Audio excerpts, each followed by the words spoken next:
becoming a first-time mum abroad? Would it feel scary, isolating, and not something that you'd ever consider? Or would it be exciting, liberating, and a bit of an adventure? Personally, I'm grateful for the fact that I had my family near me. However, I know no different. I'm not sure how I would have coped if things had been different, although I do know I would have done my best. How about you? Intrigued to know what it's like? Then sit back, relax, and listen to find out.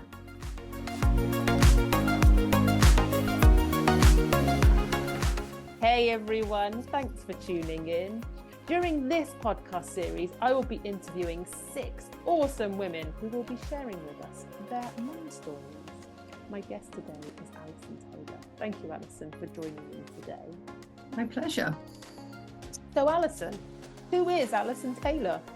Ooh, it's very difficult, isn't it, as a mum, because you often define yourself as Jonathan and Fiona's mum. And I think I did that for a very long time. So Alison Taylor is retired home economics teacher. Again, we define ourselves by our jobs, don't we? Really interesting, isn't it, how we do this? A business owner with Forever Living for 17 years, but I'm a grandma as well.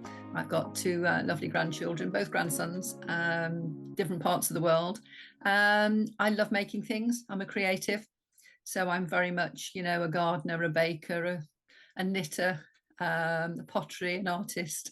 And I'm also a business coach and a health coach as well. So a combination of different things. It sounds like life is always interesting. Oh, yes. I cannot possibly. It's not that I've got a low boredom threshold, because I quite enjoy just sitting and watching, the sunrise or something like that. But I do love making things. There was a lovely article that Patrick Grant came out with about probably a month ago or so on desert island discs. And when he goes on the desert island, they were always allowed to take one object of their choice, which can't be functional.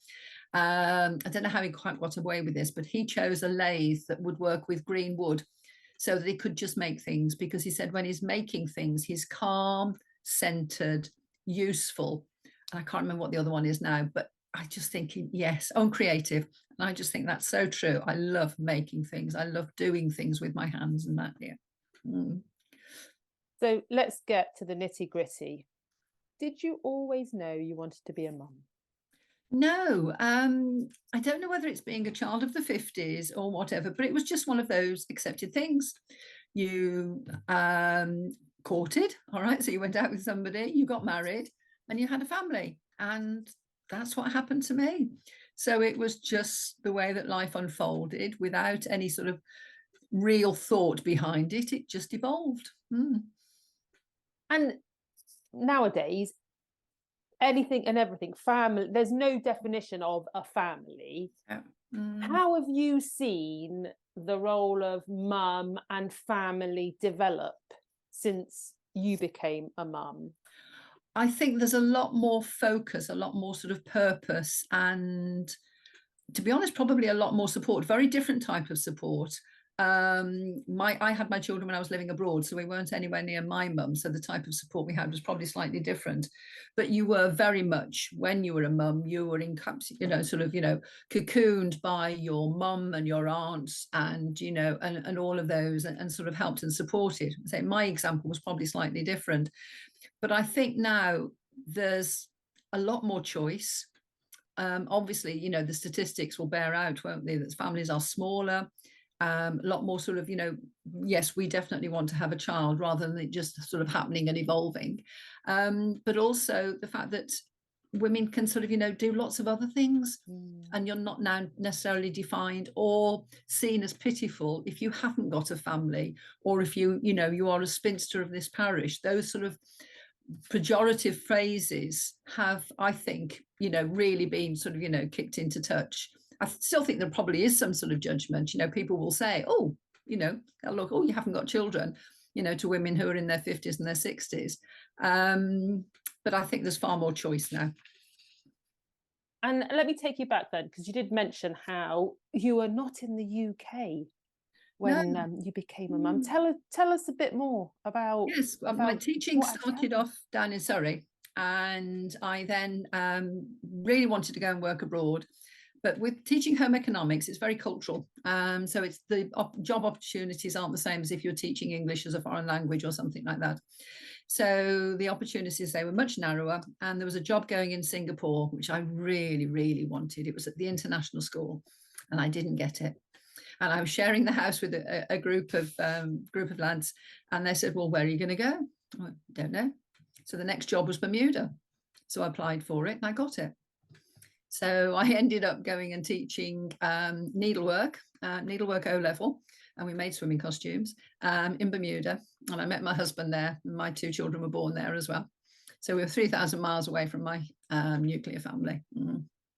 So you were actually living, in a way, the life that us mums now have got used to, which is we're not necessarily surrounded by our family and therefore have the automatic support system on our doorstep, and it's not like you just ring up and go, excuse me, can you come and help me, because it's expensive and it's far away. So how did you, because that would have been unusual, how did you navigate first time mumdom by yourself? With sort of just carried on, just sort of bumbling along. 2 or 3 things, I think. Yes, you were quite right. I mean, transatlantic phone calls were very, very expensive. My pregnancy, my husband would take a photograph of me side view on, get the film developed, take it in, take the samples and post them so that my mum every month could see how the pregnancy was progressing. But that's how sort of long it would take. I was probably 2 months on by the time she got the initial photograph. But my friends' mums, they were the biggest help. But also I had a very close friend out there, and she was expecting twins that were born the day after my son was born. But that was her second pregnancy. So she was my, Pat, what does this mean? Pat, what do I do now? But the system it's a small expat and local community, and people reach out, people help. So we had babysitters, and to be honest, we take the baby everywhere with us. So I can still remember we had a wonderful. Jonathan was born in September, so it must have been Christmas or New Year. And it was at one of the very, very big posh houses on the island. And I can't remember whether it was the American Embassy or somewhere like that. I'll probably get somebody into trouble now. And Jonathan was in a bassinet underneath a big, huge dining table because somebody we knew was house sitting. And so we just took Jonathan along. There we go.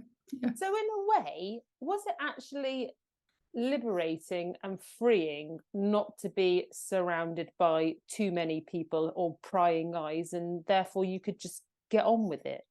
Very, very much so. And it really came into sharp focus when my in-laws came.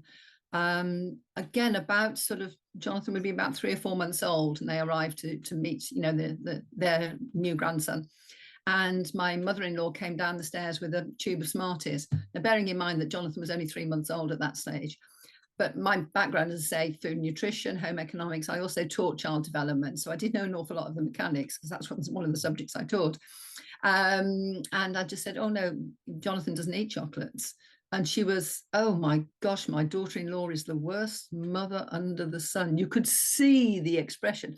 But you were allowed to make choices like that because you didn't have that next further generation up imposing their views. So from that point of view, yes, I really did, think, okay, yeah, we can do this our way. Mm. And so how long were you out in Bermuda for? 8.5 years. So we came back when Jonathan was 3 and Fiona was a newborn. Yeah. Mm. And what was that like then coming? So you've got all this freedom, you've got a nice community around you, everybody's sharing, you can go out, take the baby, nobody says anything. Mm-hmm. And then you come back to the UK. Was there a difference? Yes, it was cold. And I still remember Pat, the one who had the twins, saying, yeah, but the thing in the UK, you've got to have all these different clothes. because then obviously it was just shorts and t-shirts, and as long as you'd got about 8 pairs of shorts and 8 t-shirts washed for the week, you didn't need to worry about anything else, because you knew you got the right clothing for them. And of course then you came back to these toddlers that needed layers upon layers. So that was a bit of a stark reality. Yes, it was slightly different, but again, my parents were only sort of 7 miles away. And one of the reasons we came back to Staffordshire was so that we could be closer to the parents for the grandparent influence. And we left Bermuda because the employment status was just very short term, and we just wanted something that was going to be more stable and more consistent. And we decided not to get one. I would have gone to Edinburgh, where my husband is from, but he decided that he really felt that he would go back to feeling like a single man again there, be back to his childhood. And he thought, no, we'll be nearer my parents. And that worked out very, very well.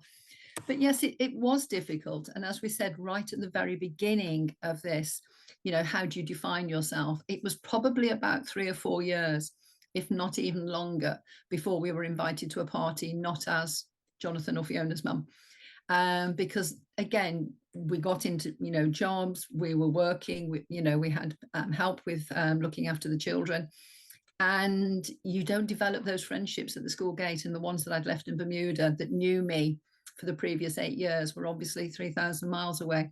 So that was quite isolating at times. Yeah, busy, but yeah. So you sort of came in back to the UK as mum, because people didn't know you from before. It was like, yes. You didn't have a life before. You have always been mum. Yes, yeah, very, very much so. Yes, because I'd never lived in Lichfield, where we finally settled. I'd gone from Surrey to Bermuda, and from college to Surrey to Bermuda. So I had never had an adult life in this area. I'd left as a teenager and come back, sort of 10, 15 years later, married with 2 children. So what did you do? Did you just accept you were mum, or did you do something to ensure that Alison still was Alison? I think probably because I was working full time, that took up a huge amount of the energy. And getting used to sort of, back to the UK system and things. And so an awful lot of just the juggling of everyday life, you're thinking, okay, where am I? But I did, once I'd sort of established some sort of routine that worked for both of us and for the children as well, then it was things like yoga and going and meeting people actually through a babysitting circle, and developing friendships that way. And then going jogging with friends. And so as soon as, my husband came home, right, children are yours, I'm going. And I think the need for exercise, the need for fresh air, the need to just step away from the family, even if it was just for half an hour, was, fairly sort of, well, it was definitely important. And it was something that I tried to hold on to. And did that come from the fact that, because of your background and knowing about nutrition and also the child development, and having been in that space before, did you know you needed to do this for yourself, or did something happen and you thought, well, no, I need to look after myself? Where did it come from? Because not all mums take time out. Yes, and it is difficult, isn't it? Because we will always put the family, the children first, then the sort of, whatever's got to be done in the household, and then we put ourselves last. I think it was just for my own sanity. I just think there was a growing awareness that I'd done running when we were in Bermuda, I'd done aerobics, I'd done far more exercise, I'd started yoga when I was down in Surrey, and I just knew they made me feel good. And I just thought it, again, without too much thought, but it was just something that I knew deep down, that if I did that, I was a better mum. I was, more able to cope with, the push and the shoves and everything else that was going on in life. Yeah, they were my stress valves. Yeah. So tell me, what is the best advice anybody has ever given you as a mum? Just follow what the baby needs. Don't listen to any, well, I mean, now I think the pressure from, on different social media posts and webinars and things like that, but just be nice, be nice to yourself, chill if you need to, because a happy mum is a happy baby. And that, I think, was one of the things that, yeah, I really realized that when you're stressed, you know, the children pick that up, and therefore that causes stress in them as well, and therefore, you know, the problems become exacerbated. So I think the best advice I was given was, yeah, just relax, it'll be fine. Yeah, trust your own judgment. Yeah. And I know from when I first became a mum, and I'm still very much in my mum journey, that it is trusting yourself and trying not to worry about everything and anything, because we do, don't we? We've got these little souls that are dependent on us, and we don't want to, I was going to say we don't want to ruin them. I know that's like a horrible thing to say, but we want the best for them, and therefore we worry about everything, you know. Oh dear, they're now coughing. Oh, are they getting enough to eat? Am I overfeeding them? Am I underfeeding them? Oh, is there too much tech time? Are they spending enough time with other people? And you just worry if you're not careful about everything and anything. And I think that's where sometimes, you know, putting the blinkers on, and probably the advantage of being abroad is that we weren't bombarded with all of those different things. We were the first couple amongst our friendship group to have a baby. So there were lots of people that were there to sort of help and babysit and look after us. But nobody to sort of compare ourselves with. And it was before all the time of, you know, social media. I had a lovely book by Gordon Bourne, was it, that showed the development of the fetus each time. And that was all I had, you know, apart from my own common sense and my own knowledge. But definitely, I think the idea that we worry enormously is inbuilt, because, as you say, these are very, very precious children. And I remember coming out of hospital and Jonathan crying, and, you know, my husband saying, "What's the matter with him?" "I don't know, I've never had a baby before," you know. So I think I had a scotch. I thought, you know what, it'll be fine. But again, I can remember too, then the system is slightly different in Bermuda. So we went along to our paediatrician within a week. So Jonathan was born on the Sunday. So it was the following week when I was out of hospital, because again, we were in hospital for a week. And then the following week after that, take him to the clinic and go and get him weighed. And he'd put on, I think, 15 ounces. And they said, well, he's obviously all right. And I can just remember myself going, it's okay. You know, it's all right. He's growing. And that was it. I remember when I had my daughter, so I have two, when I had my daughter and we'd come home from the hospital, all of a sudden it felt like my senses were heightened. And my husband was literally just reversing the car onto the drive, and I could feel I was wound up, because I thought, my word, he's going to back into the garage. I mean, he wasn't anywhere near backing into the garage, but I can just remember my senses just seemed to be on overdrive. And then eventually you calm down and you find your stride and you get into it, and you're like, it's going to be all right. I do know what I'm doing, and if I don't, I'll figure it out and it'll still be okay. Yes. Yeah. I mean, babies are, you know, healthy babies are really sort of simple to look after, aren't they? You know, you keep them warm, you feed them, and you change them, and that's it, you know. And obviously spend time with them, because obviously that engagement is really, really important from day one. But that's it, you know, some love and cuddles, feed them and keep them, you know, well watered and fed. That's it. Yeah. There needs to be like a slogan somewhere, or some kind of like poster with those words on it, Alison, just probably in every maternity ward. Yes. Yeah. I like that. I like that. And please switch off your phone. Please don't worry about what all of the other sort of, you know, webinars and podcasts and everything else are saying. Just trust your own judgment. Yeah. Because we do know what's best for our babies. Yes. That's the thing, isn't it? So if you could go back in time and give yourself some advice, what would you say?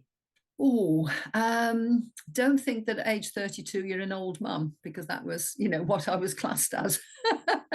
And I think probably it would be when they were about sort of, you know, in their sort of late primary school and early teens, it's just actually listen more, because I was so wrapped up in my teaching role that I know that 9 times out of 10 I would be saying to my children, I'm listening, and I wasn't. I was thinking, oh, have I got that marking done? Have I got that lesson ready? And that I regret, that, you know, I do regret. And my daughter to this day, I mean, she's 37 now and she's a mum herself. And she would say, yes, but you weren't, you know, I said, but I was there all school holidays. We did things and we went places and, you know, we did lots and lots of things together. She said, but you weren't there at the school gate, Mum. Oh, okay. And I think, yes, that recognition. Well, there was one period when my husband had an industrial accident, and so he was off work for quite a few months, and he was there at the school gate. And so I think that's the bit that she was remembered and said, well, Dad took us home on the sled. Do you remember that? Okay, I didn't. I think that's called selective memory. I think so too, yes. I can't wait for her son to make the similar comment to her. So has your daughter or your son, have they asked for advice from you? Yes, in different ways. But I must admit, it's very different having a son who's got a son and a daughter who's got a son. So the relationship is very, very different. And I've had to bite my tongue more times as a grandma than ever I thought I needed to. But yes, they do. Yeah, certainly more from my daughter. There'll be, you know, a quick phone call because she lives abroad now, so she's bringing her son up in Barcelona, and there will be, you know, a quick photograph.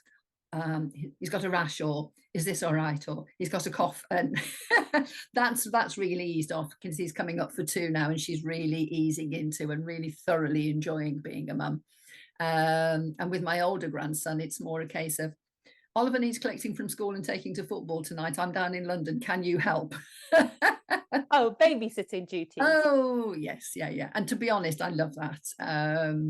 Oliver was round on Monday and we had some great fun. Yeah, he helped me bottle the damson gin. Oh. I know, yes, yeah. So we had this lovely discussion with a soon-to-be 12-year-old about sort of different alcohol proofs and what the percentage meant on bottles and things like that. Well, essential education for a 12-year-old, don't you think? Well, he's going to be educated for, you know, to be able to make decisions now, won't he? He'll know what it all means. Yes, yeah. He did dip his finger in and say, well, I do like this, but we were bottling it for his Christmas present for his mum, so I thought that would be a great thing to do. Okay, so he knows that it's okay, it's good stuff.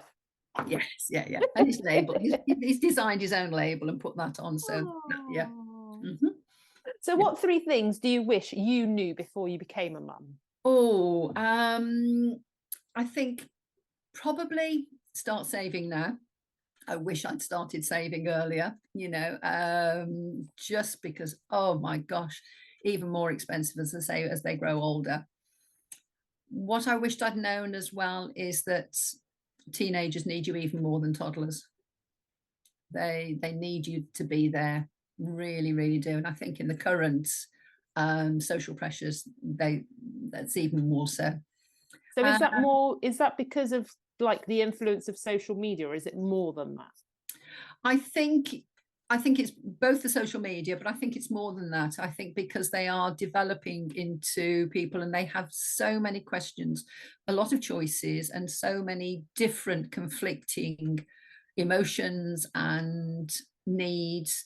And I just think, you know, the more you can be there for a teenager, the better, you know. And I think that's really hard because particularly if you're in full-time employment, you know, your employer expects you to be, you know, wherever, you know, that employment takes you.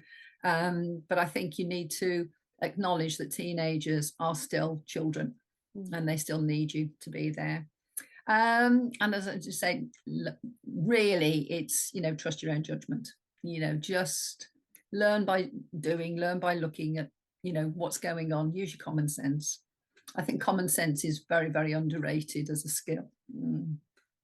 I like that. So we are coming towards the end of our time together. But before we go, I do have 2 final questions. The first one is, what 3 things would you like everyone to take away from our conversation today? Enjoy motherhood.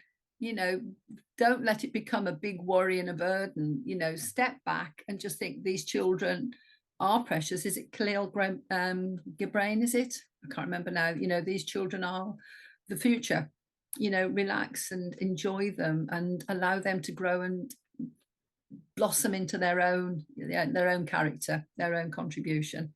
Mm-hmm. Oh, lovely. And what else? Keep the conversation open. Keep listening. Listen to those other signals. The body language, and really be aware. That conversation in the car with children. Side by side, when you can really open up, and all sorts of conversations can start. But it is about making sure that you give those children time.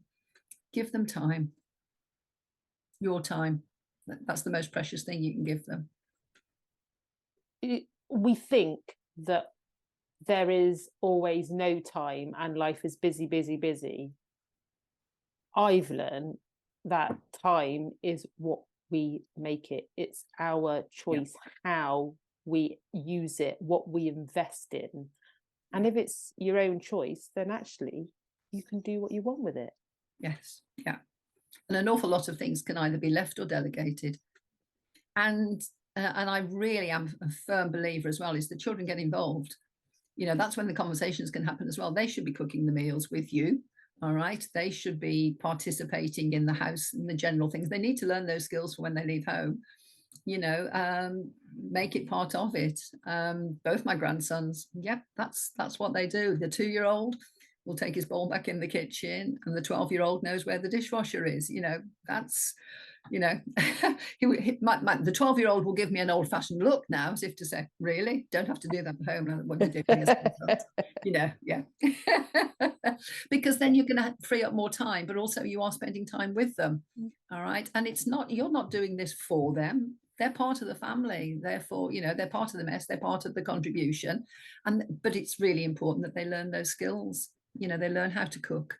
They learn how to, that running a home can be really quite straightforwardly done. And it's a job that they can share. Yeah. I totally agree.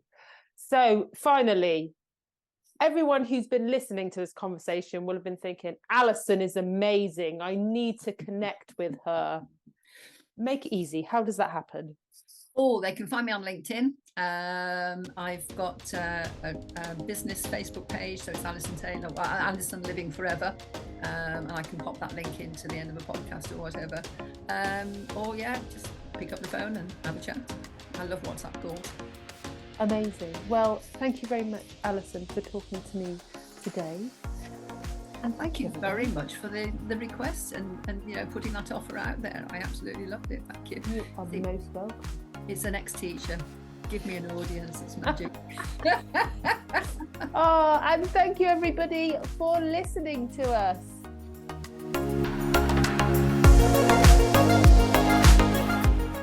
Thank you for listening to this episode of What the Mum. If you enjoyed it, I've just got a little favour to ask you.